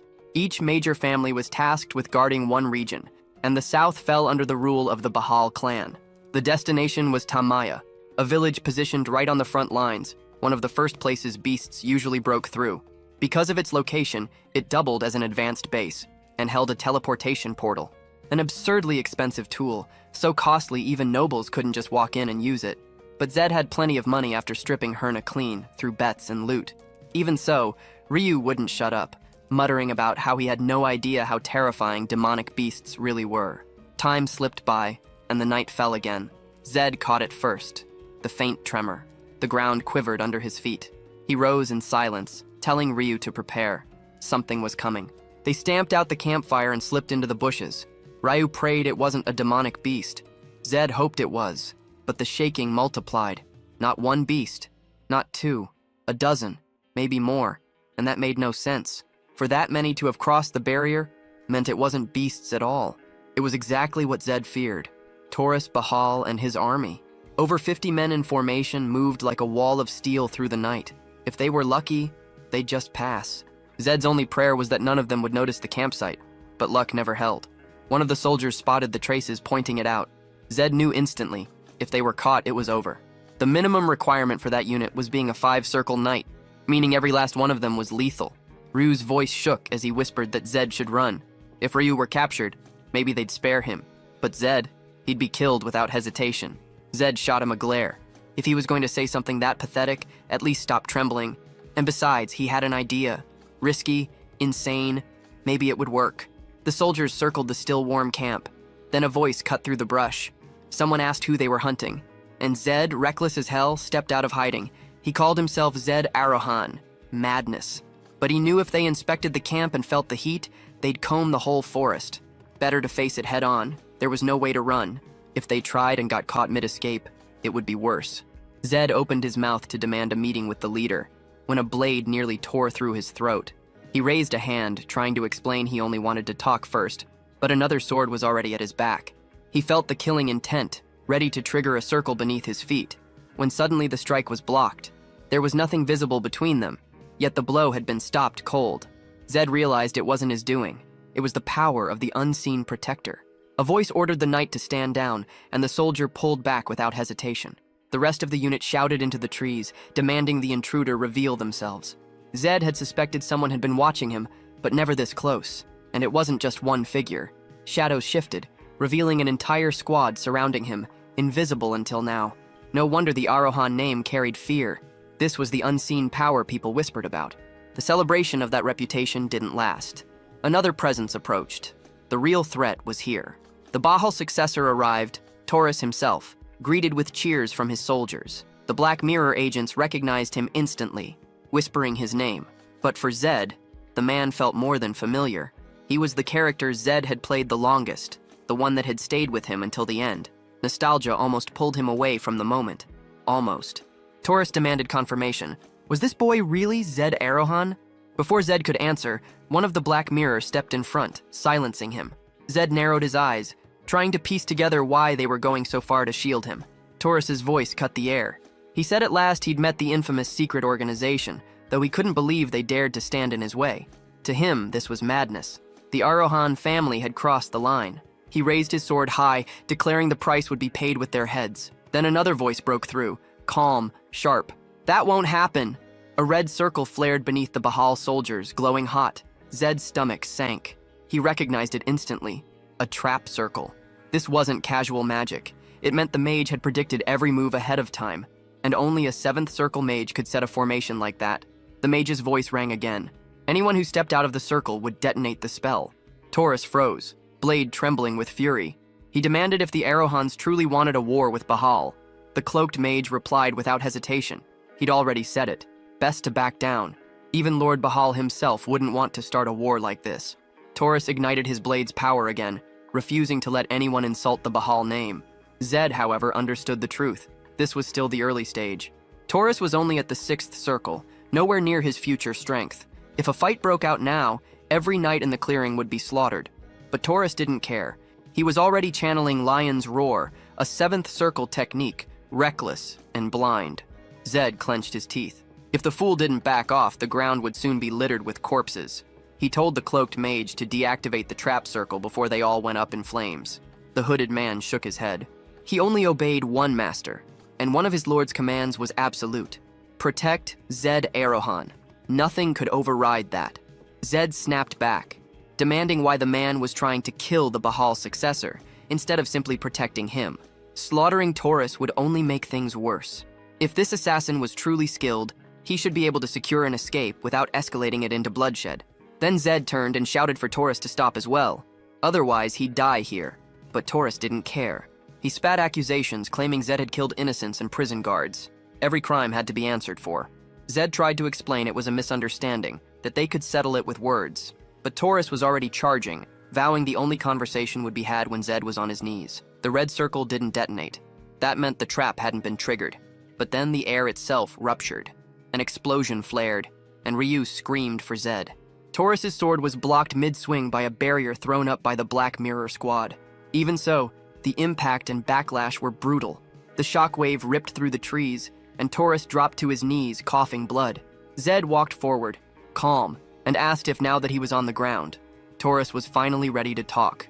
But the successor collapsed outright, unconscious, nearly dead from the mana backlash. His soldiers rushed in, panicked, crying that their heir was dead. Zed waved them down, saying it was only backlash from burning too much energy.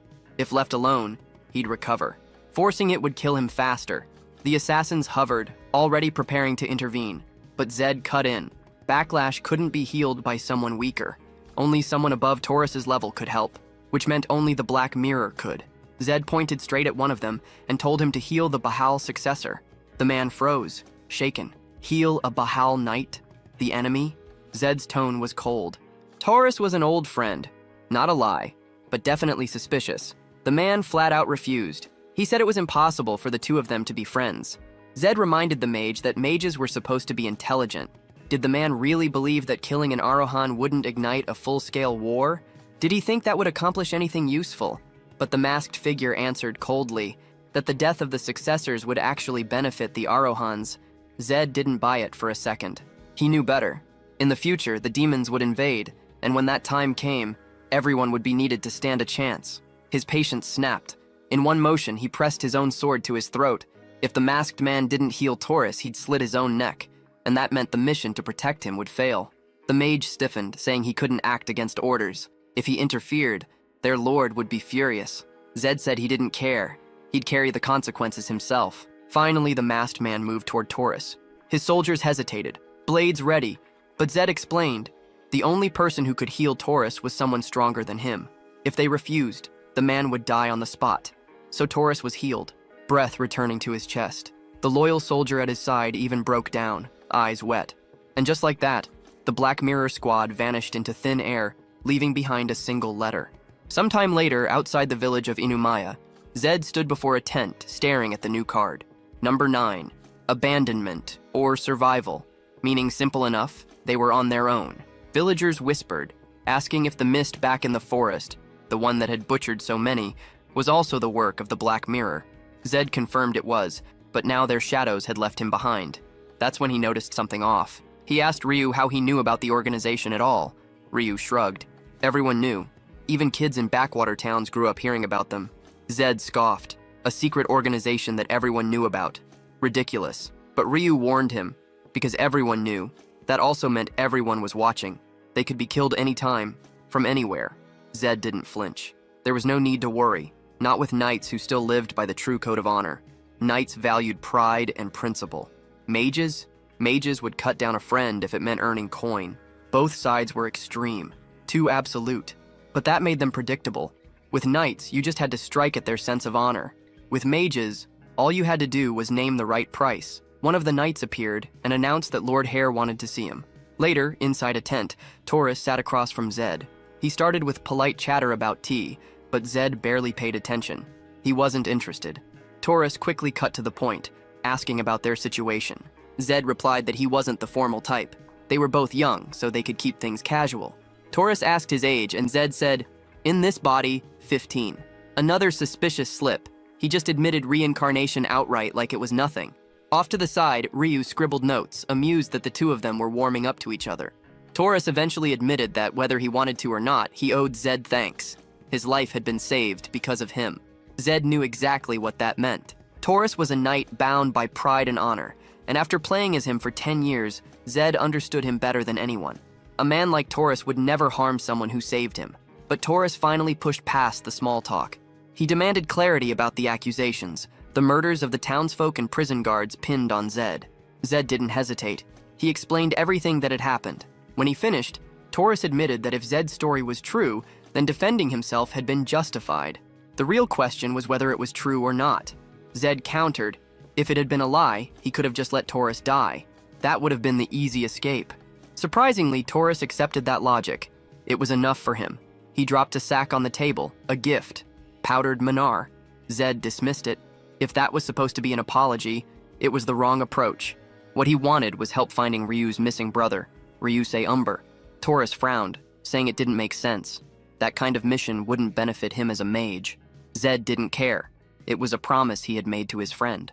The next morning, Zed was at it again, bright and early, hammering out push-ups, relentless as always. Zed's drive was infectious, enough to make even an onlooker feel the urge to push harder. Ryu, though, was lost, still trying to figure out why Zed had asked for that favor instead of demanding something greater for himself. Off to the side, Taurus observed silently, watching every rep, every movement. There was something unusual about this kid. No Hafellas here, no old characters to blame. Just this boy, standing out. And yet, it felt strange. Taurus's gaze lingered on Zed's training. For a mage without mana, grinding through physical training was unheard of. Mages always called it barbaric, a waste of time. But this one pushed his body relentlessly. To Taurus, it was like looking at a knight without a sword. Useless on paper, yet refusing to bend. What struck him most wasn't the weakness, but the refusal to quit. He caught himself wondering, if he were in a situation that hopeless, would he have the same grit to keep his dignity intact? Right there, Taurus realized he was staring at someone who felt more like a knight than any knight he had ever met. He swore to himself then that he would stand beside this boy as a friend. Later, Taurus ordered a heavy steak feast, the kind of meal that would restore anyone's strength. While he treated Zed and Ryu warmly, the rest of the knights stood at a distance, watching with narrowed eyes. They didn't like it one bit. Taurus commanded them to sit, and Zed watched carefully. As expected, Taurus kept his word, a man of honor through and through. Ryu still hesitated, asking quietly if they should really eat. Zed told him straight. He didn't understand knights at all. Just eat and give thanks. They dug in, but Zed knew better. Nothing this good came without a price. A meal this expensive wasn't generosity. It was an unspoken deal. Then the tension cracked. One knight stood abruptly, saying he felt uncomfortable with the situation and was leaving. Others followed, one after another, until only 3 remained at the table. Taurus apologized, but Zed brushed it off. Better not to punish them. Nothing useful would come of that. Still, Taurus found it odd, this boy asking not to punish men who insulted him constantly. Zed explained coldly. They had grown up seeing mages as enemies. Expecting them to suddenly share a table with one was foolish. Taurus admitted that maybe it was true. Maybe he'd been wrong to even invite them in the first place. But Zed cut through that hesitation, pointing out that Taurus must have had something more important in mind. Otherwise, he wouldn't have called them there. Taurus explained his plan. They were preparing to leave soon, but he wanted to delay the march for a single day. Just one day, long enough to show the others that Zed was not some arrogant outcast, but a young man with honor. One day would be enough. Zed asked if he was fine with that.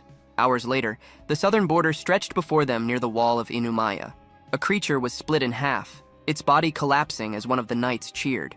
Taurus praised their efforts and ordered them to press forward. Zed walked in the middle of it all, confused why he was even being dragged into missions like this. This unit was elite, the kind that handled threats most people never lived to talk about. Every mission ended the same, either with celebrations for those who survived, or grief for those who didn't. To him, Taurus's intention was obvious. By forcing Zed into the line, he hoped the group would begin to respect him. It was emotional, naive even, but it matched the mindset of a 17-year-old still clinging to ideals.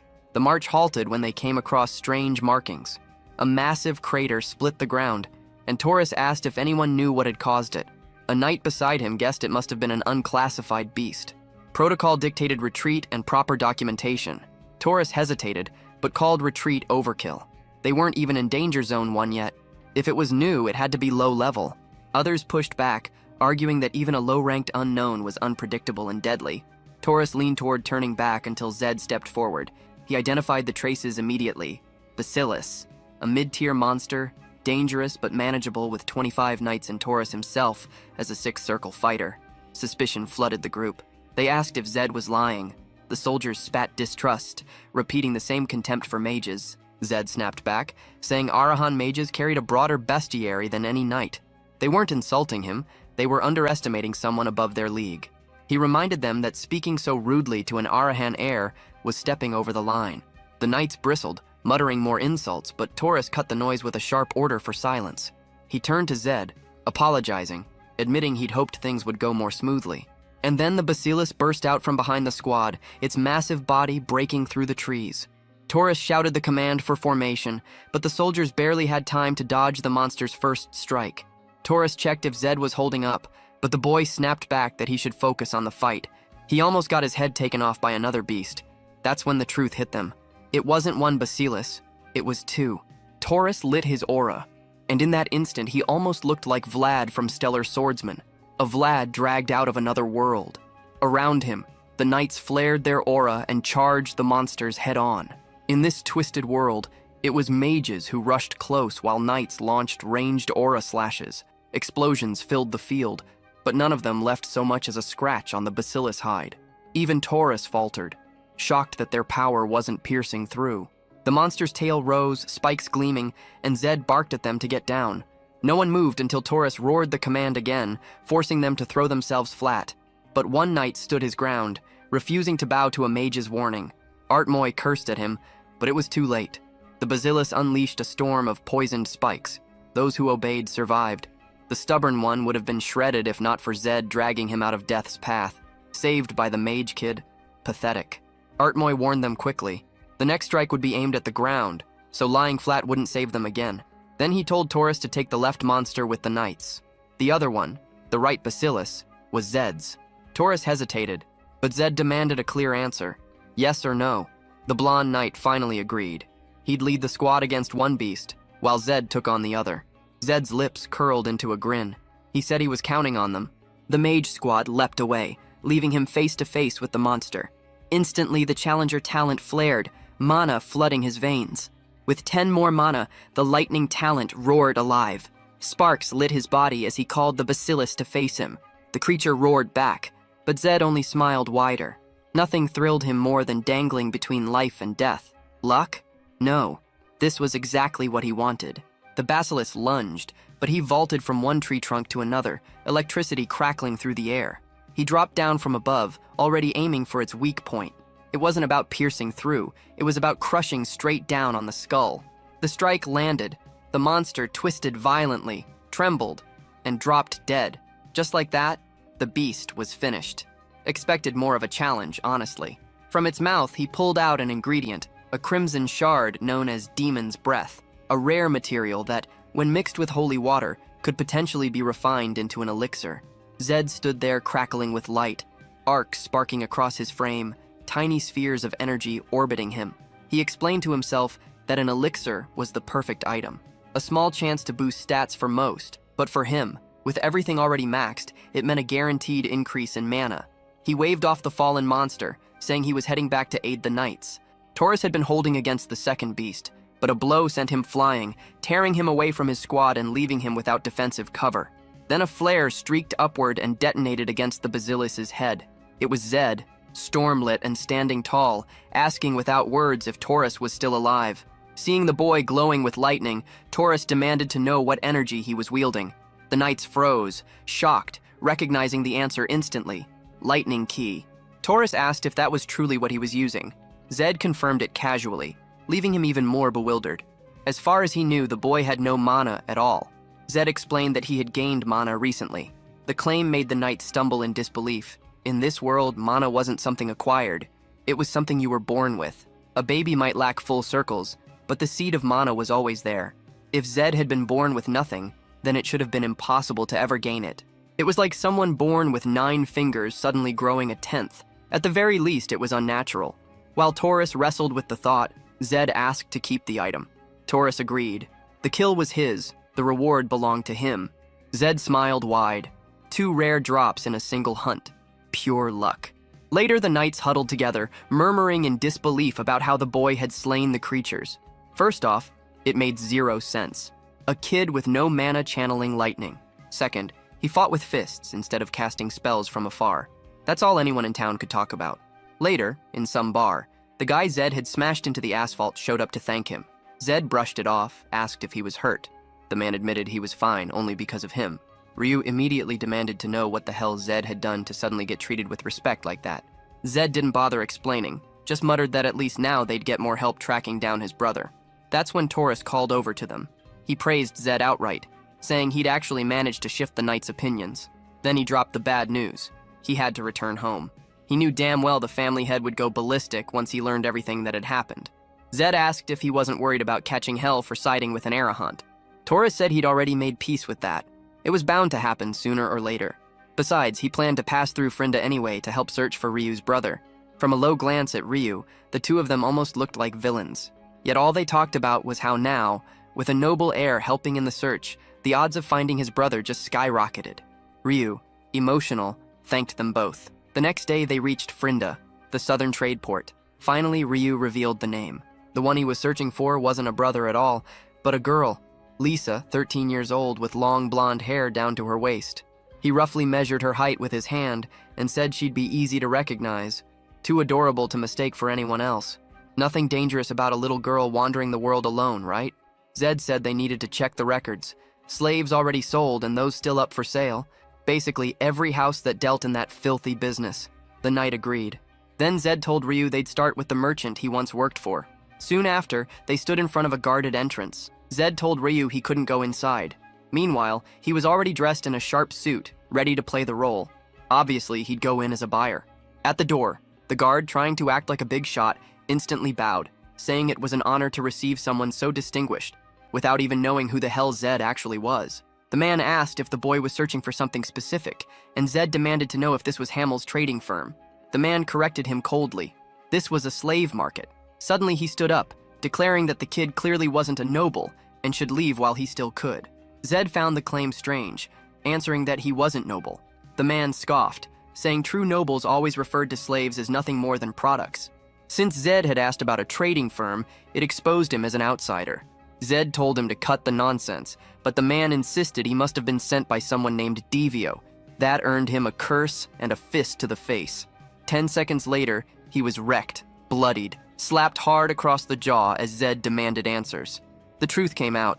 Hamel's trading firm had collapsed, and these men had taken over the business. Zed pressed further, asking about Devio, and the man stammered that he was the biggest slave trader in the southern region, another name for Zed's growing list. He demanded to know where the rest of the people from this place were. The man asked if he meant the products, treating the captives like items. That got him another slap. Zed told him to repeat it, then slapped him again and again, each strike hammering in the lesson. People weren't products. Even trash like him should try to live with at least a shred of decency. The man broke, muttered apologies. Later, he dragged open the curtains, revealing the cages.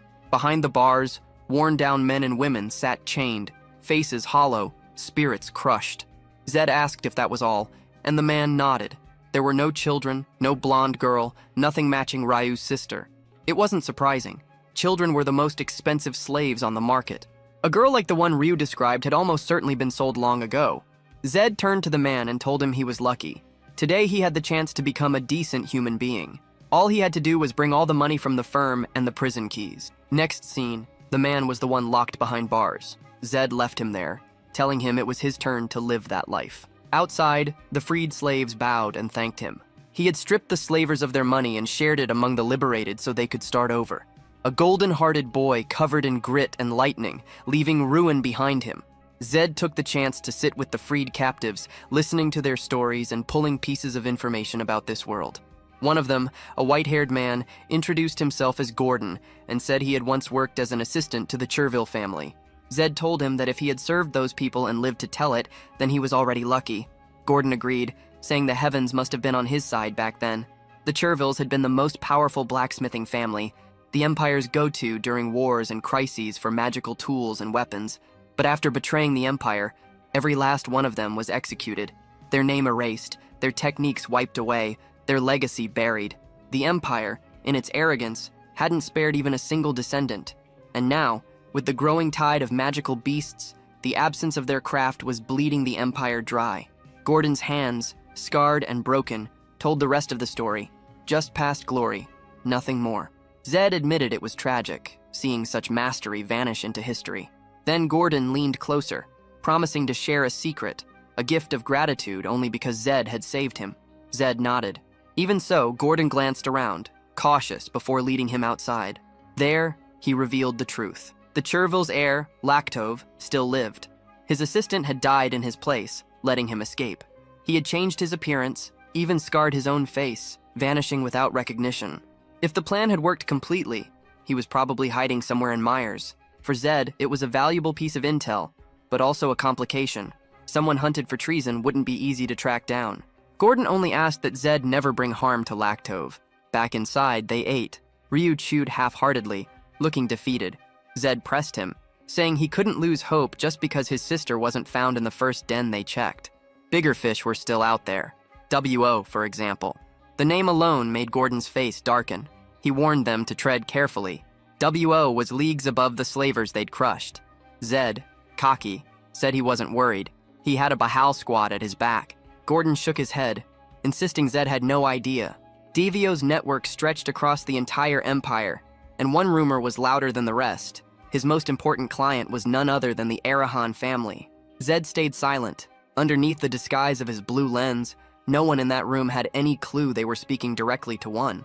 Zed already suspected the Black Mirror was buying slaves to forge into shadows for the Arahan family. The thought sat wrong with him.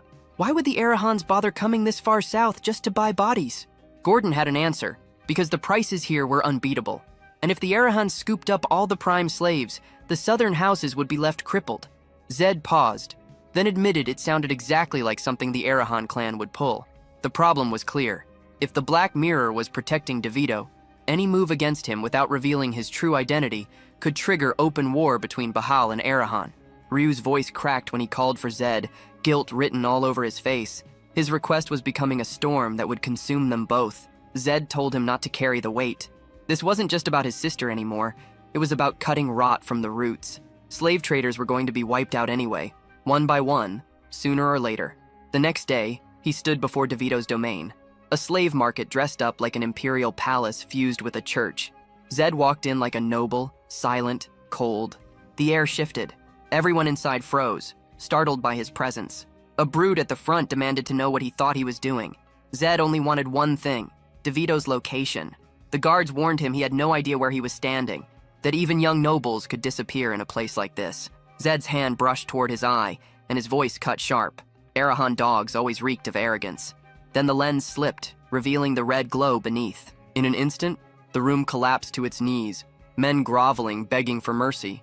At the back, he noticed another figure bowing low. The outfit gave it away. Black mirror. Low rank, but presence confirmed. And then, from the second floor, a voice rolled out, amused. An interesting visitor, he called him. A man with a mustache descended, eyes locked on Zed. He asked why someone so esteemed had come here, casually noting he'd already heard how this boy had stormed the slave mart and destroyed it. Zed's gut tightened. That kind of composure meant one thing. The Arahan name wasn't enough to bend this man. This had to be DeVito, already lifting a glass, smirking, saying he never thought the kid would actually have the nerve to walk in here. Maybe just too naive to know better. Zed cut straight to the point. From this moment on, the deal between DeVito and the Arahan was finished. Every slave in that mansion would be taken, and it'd be easier if DeVito cooperated. DeVito exploded with laughter, unable to contain himself. The idea was hilarious, so absurd he had to apologize between chuckles. Zed stared him down, asking if the man was really so desperate to die. DeVito leaned forward, grinning, curious only to know exactly when that death was supposed to come. He waved off the tension, claiming he had no intention of killing Zed. After all, a guest like this deserved respect. But the lesson the boy was about to learn, that one would scar him for life. Just as Zed expected, this was going to end with fists. His eyes shifted to the hooded figure at the back, hoping the man didn't have too many circles. Otherwise, this fight would turn ugly fast. He braced himself to strike before the others could move, muscles coiled to snap forward. Then a voice cut through the air, someone shouting to surround the building. Zed froze, eyes narrowing. And there, standing firm, was Taurus, rallying his knights.